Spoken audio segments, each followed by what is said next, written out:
additional key questions. How good is the firm's balance of investments among different divisions? To what extent are the firm's alternative strategies socially responsible? And you see some of the others. I think you get the idea. All right, so some of the strategies that you could use to take corrective action: alter the firm's structure, replace one or more key individuals, divest a division, alter the firm's vision or mission, revise objectives, alter strategies, devise new policies, install new performance incentives, raise capital with stock or debt, or both, add or terminate salespersons, employees, or managers, allocate resources differently, outsource business functions. They go on to talk about the balanced scorecard, and this is just adding both qualitative issues and quantitative issues in determining the performance of a particular individual or particular department or division. And so you could have any number of different variables involved in measurement. And so you could have anything like innovation, technological leadership, product quality, operational process efficiencies, customer satisfaction, you name it.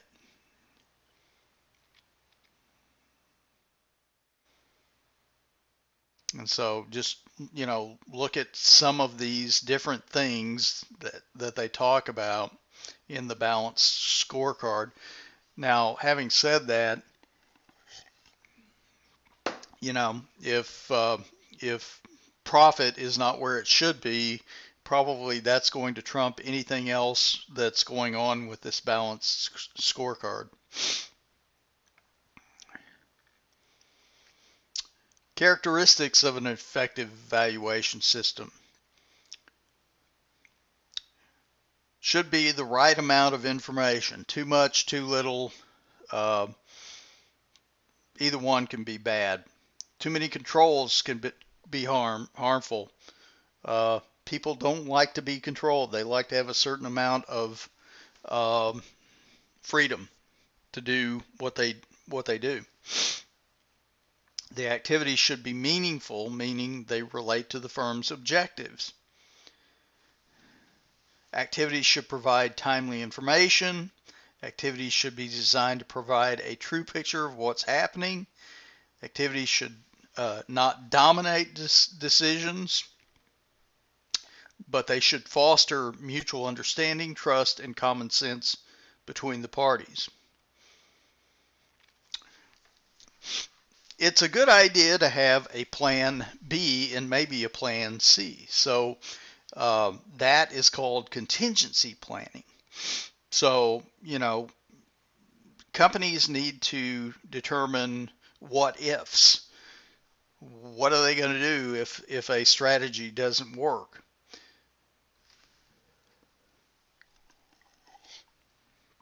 And so, some things that they may consider: if a major competitor withdraws from particular markets, as intelligence reports indicate, what actions should our firm take? If our sales objectives are not reached, what actions should our firm take to avoid profit losses? If demand for our new product exceeds plans, what actions should our firm take to meet the higher demand? If certain disasters occur, what actions should our firm take? If a new technological advancement makes our product obsolete sooner than expected, what actions should our firm take? And so some of the steps that the company should do is identify both beneficial and unfavorable events that could possibly derail the strategy or strategies. Specify trigger points. In other words, at what point are things so bad or so good that we need to effectuate our plan B or plan C. Assess the impact of each contingent event. What could possibly happen if such and such occurs? Develop contingency plans. Assess the counter impact of each contingency plan. Determine early warning signals for key contingent events. For contingent events with reliable early warning signals, develop advance action plans to take advantage of the available lead time.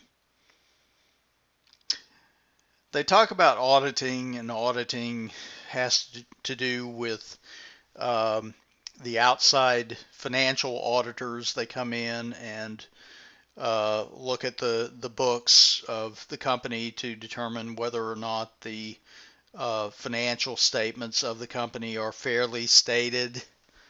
And so this is just a way to determine the performance of the company. I'm not sure why it's actually in here at this point, but it is a way to determine the performance of the company.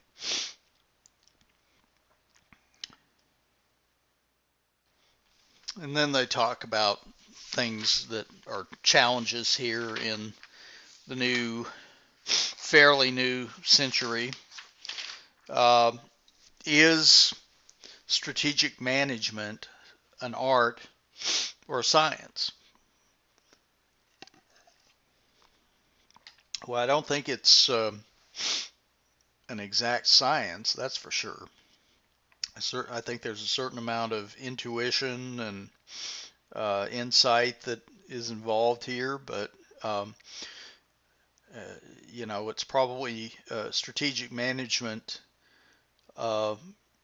through intuition is probably not a great idea. It takes planning, it takes having the right information, and then adding some intuition or experience to it that probably works best.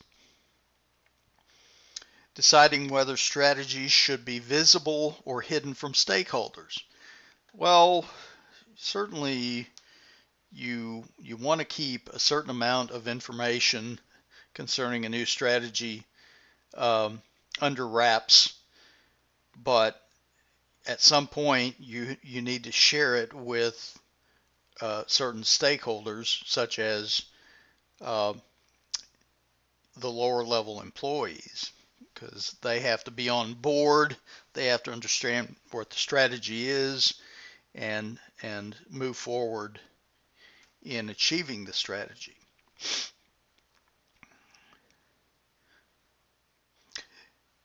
Determining whether the process of strategic management should be top down or bottom up.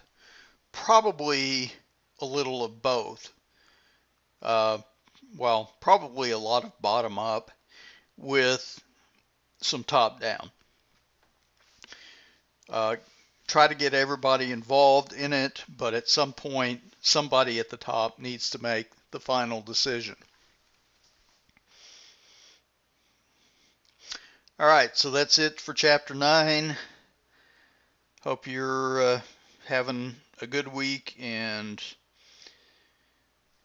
we'll talk to you soon.